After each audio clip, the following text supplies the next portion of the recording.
3D. So you saved your file separately as a different name with the 3D, so you know which one's which. The dimensions are no longer needed, so you can remove those. If they're on a layer, just turn them off, which we could have done, or you can leave them as it is and just work off this. Your best tool for this will be probably either extrude or press and pull. I recommend using press and pull because your boxes may not be complete polylines. Some may be just segmented lines because you forgot to make them like this one. Oops, I forgot to make it a polyline. And instead of taking the hassle of tracing it or doing a region command, I'll just use press and pull. Press and pull is right here. It's in your home. Press pull, or you can type it in. You select that, and you can type in 0.75. If you want to see a visual change, go to isometric view. If you want to even see a better view, just change it to a conceptual view, so you can tell which piece you already made. All you have to do really is click on each one with the press pull tool and just click space. You know why I do that? Because it's already set at the same size that we did before. So I click on this, space, it goes to the default, which is 0.75. That's why I'm telling you that sometimes changing from 2D, 0.75.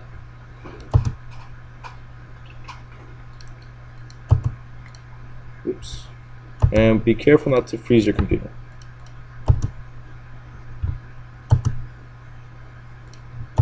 So I just click space to get to the command, space again to pick the size, and I keep on going.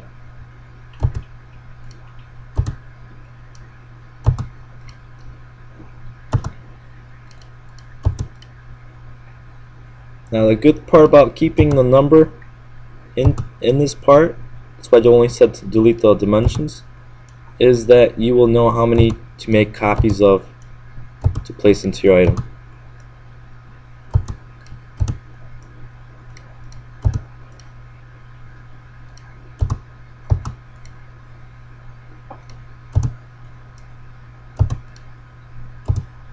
And the front views you're not going to be using because they're just a reference view for your design.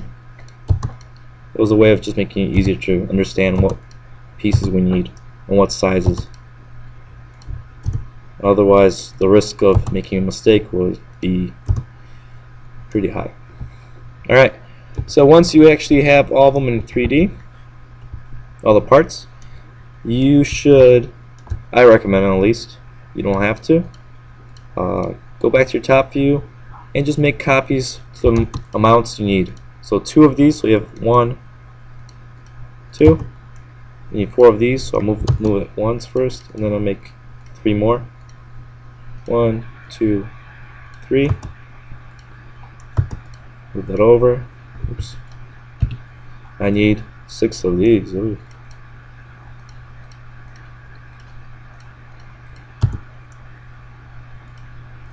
Now, I mean, this kind of, you may want to just make copies of the ones, like each cabinet separately, that way you don't have to do it to all the items at once, and it just fills up the whole drawing.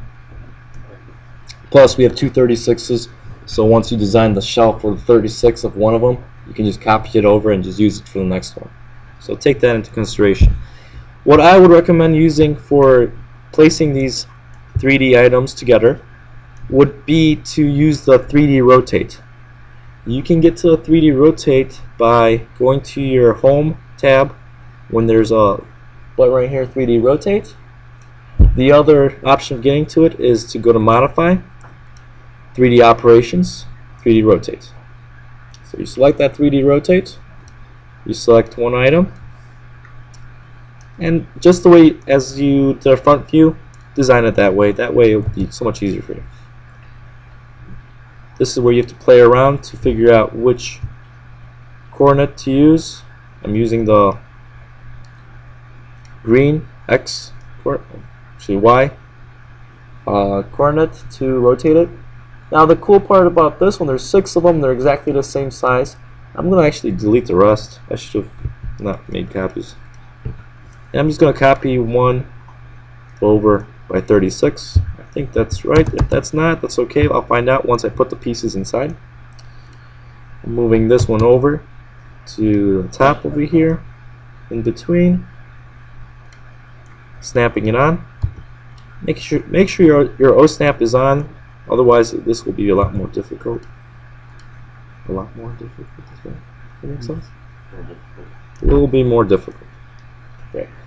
So I have these two. I got this point, this point, this point. I need to rotate this so it's facing the top of my cabinet. So I select it, go my 3D rotate. I'm going to use my red to rotate from this position. Oops. Try it again. If that doesn't work, you can always rotate it perfectly. Now I just move it over, like so. And the next thing I need is my base. I move it over. I'm going to rotate this too, using the red coordinate. I'm going to move my mouse, and you can see which way it rotates. Click escape, move it into position right here. Next part I need to do is to add that cabinet bottom supports. Those two I have here. Actually, I have 4 of them. If I'm going too fast, just let me know. I'll go back to it. I'll just do this part and I'll redo it. Or I'll just help you guys go. I'll move around and help. So I'm going to move this part by placing it here, and one I'm going to move in the back. So I have my shelf, my cabinet complete. And I could just make a copy of this because there's 2 of these 36s. And then I'll actually show you that I'm going to use this to make the 48 too, because I know it's the same exact design. Don't pay attention. Alright, so we got this. I'm going to make 3 copies because I have 3 cabinets. One is 48, so I'm going to change the last one. But that I'll have to take care of later. The first one I need to do the door, so I'm going to move the door, make a copy of the door. But before I do the door, I think I need to put that frame inside in the middle. That's that frame. I need to rotate it around. Oops. Rotate it around, and I move it from the center into my first one, just right there. Uh-oh, I think I screwed. Yeah, I made a mistake. I hope nobody caught that. I can't believe it. These should be facing up like this one. That's an easy fix. That's not a big deal.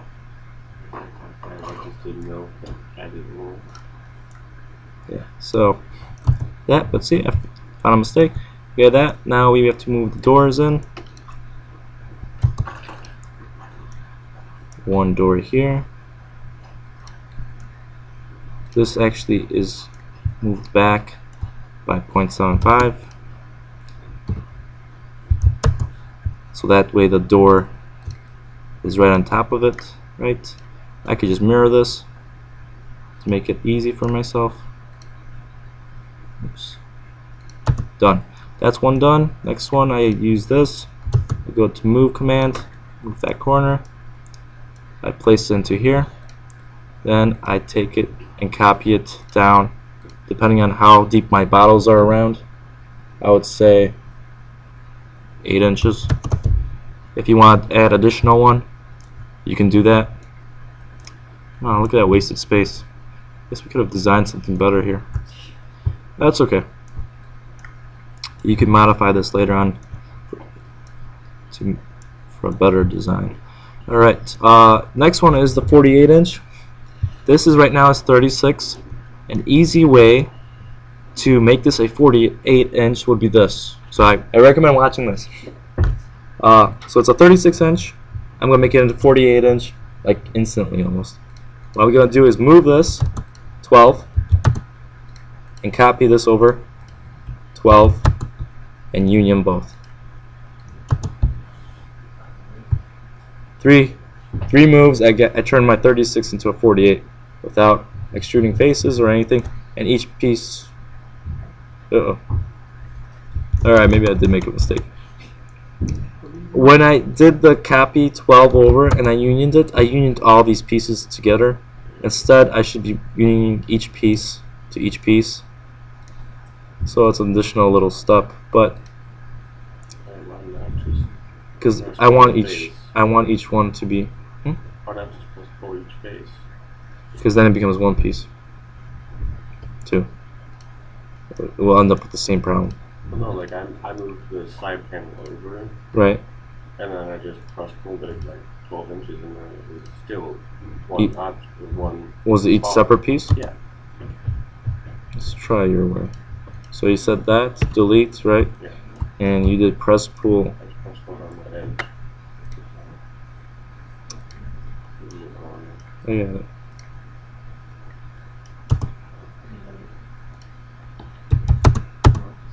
Oh, select the one. I got select two. I want to see if it works with both of them.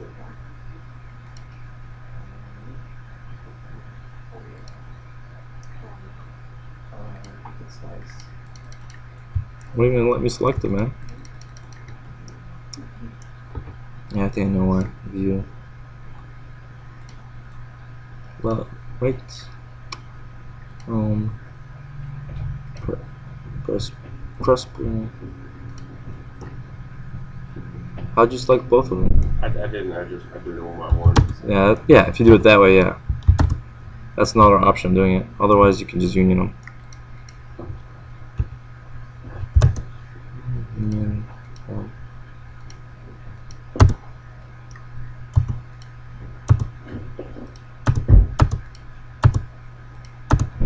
There we go. Alright, whatever. Whatever. Should be using the kind of word. I have my 48. I thought I could have done it faster, but I guess not. But hey, you learn from my mistakes. So, I have my 48. What I need to do next, lost my drawing, is put that piece of wood in between the doors of the 48, which I believe is this right here. I can check. No, that's 46. It should be around 35, a little bit less than that, by 4 inches, 31, about 20 something. I think that's the right number right here, 23 and a half. I'm gonna move it, copy it over here. Control. Use the copy command. There's my 23. Copy it over. Do a rotate. I don't have to do a 3D because it's on right. Actually, my UCX changed, so I have to make sure I change that back to top view. Rotate over. But one thing that you will notice, it is actually short. When I place it in, it is short because that's where our drawers will be coming in. So that piece is going to be this one that we just designed up here, 26 and a half. If it's a quarter, we know there's an issue because the only time we had quarters was when we're trying to give it some space for the shelves, some free space to play with. Otherwise, we'll just be using that.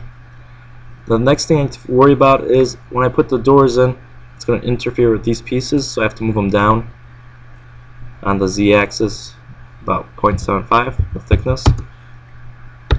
Then I can place the doors in, which I have right here. I hope I play. Looks like I have to rotate them. Delete that one. Rotate this. Again, I'd have to use the 3D rotate because it's not rotating in a 3D axis. Place it into position. Okay, I guess that was not the door. I think that was the base. That's the door. Copy it over. Place it in. And copy this one too. I have that done. The next option, next actual part I have to do is actually put it in the drawers. But before I actually put them in, what I would like to do is make them here and make it into a block and then put it into position. That way I don't have the issue of snapping onto something by accident. I'll go over this and then I'll go around the class to make sure everybody's caught up to this. So as we remember, this is my side, this was my back, this was my front, and this was my base. So this I have to rotate, 3D rotate. So it's my base. This is my side, so I have to 3D rotate it in a way that it is my side. This is the back and this is the front. I can move these over so I can actually get a better view of it. I'm going to move this to here. Copy this over to here. Place this one on top. Place it on bottom. Oops, I missed. And then I will put this big one at the center, midpoint over here. But I will have to move it down about an inch or two, so it doesn't interfere with the actual piece I have right here. So I have that. What I can do with this one, instead of redesigning it to get it for a deeper depth of 18 from 10, I can make a copy, move this over, so it's from 10 to 18, so at 8 inches. I can do press pull each piece, like somebody told me I should try. So I do 8. Oops. 8. Oh, come on. Oh, caught the wrong piece. 8. 8. So I have my 2 drawers. All I have to do next is place them into position and they should be done. But before I do that, I would definitely just put them into blocks. That way, if I move them, it won't be an issue. Select, make it into block. Actually, I should name them correctly. So, drawer 18 inches deep. So 18. I have those. I can put them in. I also have to worry about, which I forgot about, is putting in the shelves. So let's say I need to put this shelf in. I would rotate it into the correct position. Then I would move it. And I could just move it to the top here, like so. And then I just can move it down. But it looks like I made it too deep, I think that actually is not the shelf, but that's how I would move the shelf if I had that option. It's in there, but I put it in I put the base, that's the base, instead of using a shelf. But I can fix that. I can just slice it, or I can do modify style editing, extrude face, and go -4, so it goes back, and that's all I need. Actually, I should move it back so it's actually aligned, so it looks nicer. Plus, nothing will fall once we put the backboard to it, like so. So that's how it is. The rest you should be able to do on your own.